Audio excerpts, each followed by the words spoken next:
Friends welcome back to our YouTube channel. तो friends देखो बर्तमान सरी जाइए मैट्रिक परीक्षा। तो मैट्रिक परीक्षा सरिबा मात्रे छात्र छात्री एवं अभिभावक मन में गोटे प्रश्न कि केबे बाहर मैट्रिक रिजल्ट। तो ये नहीं समस्त मन जो द्वंद्व रही तो से द्वंद्व को दूर कर बोर्ड सभापति। तो कौन रही फ्रेंड्स अपडेट वीडियो रे ही जनइबी। सो वीडियो को बिना स्किप कर समस्त शेष जाए देखा सहित वीडियो गोटे लाइक करूँ। फ्रेंड्स जदि चैनल को नुआ कर चैनल को सब्सक्राइब करने और पाखर बेल आइकन रे क्लिक करने आगे लाटेस्ट अपडेट पाइबापी। तो देखो कहुई कि मे रे प्रकाश पाइब मैट्रिक रिजल्ट। तो मे मासर प्रथम सप्ताह फल प्रकाश पाइब। रिजल्ट प्रकाश पाई लक्ष्य रखिंट बोर्ड कर्तृपक्ष।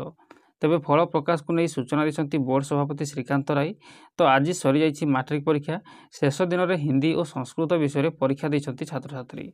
तेबे सकाळ 9 दिन 11:30 जाए परीक्षा चलला।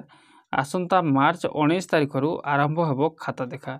तो मार्च 19 रु पाखापाखि 13 दिन धरी छात्र छात्री परीक्षा खातार मूल्यांकन हम। परीक्षा खाता मूल्यांकन सरिबा परे 10म रिजल्ट प्रकाश पाइब बोली कहुई।